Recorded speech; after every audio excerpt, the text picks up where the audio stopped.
අපි අහලා තියෙන විදිහට පිටසක්වල ජීවීන් කියන්නේ හරි අමුතු රූපයක් තියෙන ලොකු හිස් කබලක් තියෙන අතපය ශරීර ප්‍රමාණයට වඩා විශාල අමුතු ජීවි කොටාශයක්. ඉතින් පිටසක්වල ජීවීන් කියන්නේ ඇත්තටම කවුද කියලා දැනගන්න නම් මේ වීඩියෝ එක අවසාන වෙනකම් බලන්න. සමහර වෙලාවට එක එක දේවල් දකිනකොට එක එක දේවල් පාවිච්චි කරනකොට අපිට ගොඩක් පුදුමත් හිතෙනව නේද? හැම තැනම වගේ තියෙන්නේ මනුස්සයා අතින් නිර්මාණය වෙච්ච දේවල්. අවුරුදු මිලියන 4ක් තිස්සේ අපි ලොකු දුරක් ඇවිල්ලා අද අපි ශිෂ්ට සම්පන්න විදිහට ජීවත් වුණාට අවුරුදු මිලියන 4කට විතර කලින් අපි හිටියේ ගොඩක් ප්‍රාථමික මට්ටමේ. කොණ්ඩ රැවුල් වවාගෙන ඇඳුම් නැතුව වැලි ගොඩක මඩවලක තනකොළ ගොල්ලක කියලා වෙනසක් තිබ්බේ නැහැ. හැම තැනම ජීවත් වුණා. එහෙම තත්වයක හිටපු අපි හෝමෝ සේපියන්ස් අවධියට එනකම් අවධි ගණනාවක් පව කරගෙන ආවා. අද අඟහරු මත ජනාවාසයක් හදන්න ලෑස්ති වෙනවා. ඉතින් අපි අවුරුදු මිලියන ගාණක් තිස්සේ ආපු ගමන් මඟ ගැන පුදුම හිතෙනව නේද? මිනිසා කියන්නේ ලෝකයේ එක ජීවීන් කොටසක් විතරක් වුණාට අද මුළු ලෝකයම පාලනය කරන්නේ මිනිසා. බුද්ධිමය වශයෙන් දියුණු වෙtti සාර ධර්ම වලින් පිරීලා යන ගමන මහා යුද්ධයකින් කෙලවර වෙයි කියලා හිතෙනවා. ඒත් ඊටත් වඩා කල්පනා වෙන්නේ මිනිසාගේ ශාරීරික ලක්ෂණ මොන විදිහට ඉස්සරහට පරිණාමය වෙයිද කියලයි. චුට්ට ඇවිදින්න පටන්ගෙන චුට්ට කොන්ද කෙලින් කරගන්න හදපු මේ ගමනේදී මිනිසාගේ චර්යා රටා නිසා ශරීරයේ හැඩගැසීම් සිද්ධ වුණා. ඒ අවදිවල මිනිසාගේ ශරීරයේ සිදුවෙන වෙනස්කම් තීරණය වුණේ ඊට කලින් අවදිවල මිනිසා විසින් ගත කරපු චර්යා රටා හා ජීවන රටා අනුව. කකුල් දෙකෙන් ඇවිද්ද නිසා ඊළඟ අවදියේදී හොඳට ඇවිදින්න පුළුවන් වුණා. ඒ නිසාම වකුඩු කොන්ද ඊළඟ අවදියේදී ඍජු වුණා. දුවලා පැනලා ක්‍රියාකාරී වුණ නිසා මාංශපේශි වර්ධනය වුණා. විචාරපූර්වකව කල්පනා කරන්න පටන් ගත්ත නිසා ඊළඟ අවදියේදී මොළය දියුණු වුණා. කකුල් දෙකෙන් හිටගත්ත නිසා ඊළඟ අවදියේදී අත් දෙක කකුල් දෙකට සාපේක්ෂව කොට වුණා. අපි දැන් ගත කරන ජීවන ක්‍රමයේ දිහා බැලුවහම හිතා ගන්න පුළුවන්ද ඊළඟ අවදියේ මොන වගේ පරිණාමයක් වෙයිද කියලා. ගමනක් ගියත් යාන වාහනවල හැම තිස්සෙම එක තැන ඉන්න තම ආස. ෆෝන් එකේ, ටීවී එකේ නැත්තම් කම්පියුටර් පාවිච්චි කර ඉන්න තමයි අපි ආස. තට්ටු දෙකක් නගින්නත් පඩිපෙළ වෙනුවට ලිෆ්ට් පාවිච්චි කරන්න පුරුදු වෙලා.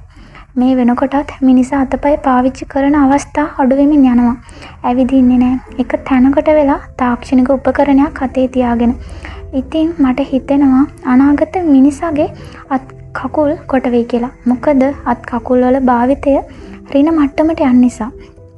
ඒත් අත් කොට වුණාට ඇඟිලි මීට වඩා දිග වෙයි. මොකද තාක්ෂණික දියුණුවත් එක්ක වර්තමාන මිනිසා ඇඟිලි පාවිච්චි කරන ප්‍රතිශතය වැඩි. කොයි වෙලෙත් මොකක් හරි ඔබානේ ඉන්නේ. එහෙනම් කාර්යබහුලත්වය නිසා වටපිටේ ඉන්න අයකවත් කතා කරන්න වෙලාවක් නැතුව යද්දී භාෂාව පාවිච්චි කිරීම හා කතා කිරීම රින පැත්තට යනවා. ඒ නිසා අනාගත මිනිසාගේ මුඛය තවත් පොඩි වේවි. ඊට සාපේක්ෂව බුද්ධි මට්ටම වර්ධනය වෙද්දී බුද්ධි බල මහිමය නිසා මිනිස් මොළය මීට වඩා විශාල වෙයි. ඊට සාපේක්ෂව මිනිස් හිස් කබලත් ලොකු වෙයි. පරිගණක තිරයක නිතර ගනුදෙනු කරන නිසා ඇස් මීට වඩා විශාල වෙයි. ඉතින් ඔය කියන අංග ලක්ෂණ ඔක්කොම ටික එකතු කරලා බැලුවම නිර්මාණය වෙන කෙනා ඔයාට ඉතින් මව ගන්න පුළුවන්ද? ඔව්, පිටසක්වල ජීවියෙක්. පිටසක්වල ජීවීන් දැක්කය කියන ලෝකයේ 99%ක්ම කියන්නේ පිටසක්වල ජීවීන් කියන්නේ ඔළුව ලොකු, ඇස් ලොකු, අතපය කුඩා හරි අමුතු ජීවියෙක් කියලානේ. පිටසක්වල ජීවීන් කියන්නේ අපි දන්න විදිහට පෘථුවියේ ඉඳලා ආලෝක වර්ෂ කෝටි ප්‍රකෝටි ගාණක් ඈතින් ඉන්න ජීවීන් කොටාසයක්. ඉතින් පෘථුවියට පිටසක්වල ජීවීන් ආපු සිද්ධීන් අපි ඕන තරම් අහලා තියෙනවනේ. මන්දාකිනි, ශිරපත, සෞරග්‍රහ මණ්ඩල දහස් ගණන් පහු කරමින් පෘථුවියට එන්න කොයි තරම් තාක්ෂණික ශක්තියක් එයාලට තියෙන්න ඕනිද? ඉතින් ඒකෙම පැහැදිලි වෙනවා එයාලා අපිට වඩා විද්‍යාව හා තාක්ෂණික අතින් 100,000 ගුණයක් ඉදිරියෙන් ඉන්නවා කියලා. එහෙනම් එයාලගේ ඉතිහාස කතාව අපේ පෘථුවියටත් වඩා එහා ගිය එකක් වෙන්න ඕනි නේද? මොකද ඒ තරම් ලොකු දියුණුවක් පොඩි කාලයක් ඇතුළත ලබා ගන්න බෑ. අවුරුදු 1000 ගානකට කලින් එයාලත් අපි පෘථිවියේ හිටියා වගේම හිටියා වෙන්න බැරිද? එයාලගේ ඇති වුණ දියුණුව හා ජීවන රටාවන් හින්දා එයාලා දැන් ඉන්න තත්වයට පරිණාමය වුණා වෙන්න බැරිද? ඒක එහෙමනම් ඉදිරි අවධියක අපේ පරිණාමයත් පිටසක්වල ජීවියෙක්ගේ ස්වරූපය මතුවෙන්න පුළුවන් නේද? හැබැයි මේ යන රටාව අනුව නම් සාරධර්ම ගුණධර්ම පිරිහෙන විදිහට පරිණාමය වෙන්නවත් පෘථුවියක් ඉතුරු වෙයිද කියලා හිතෙනවා.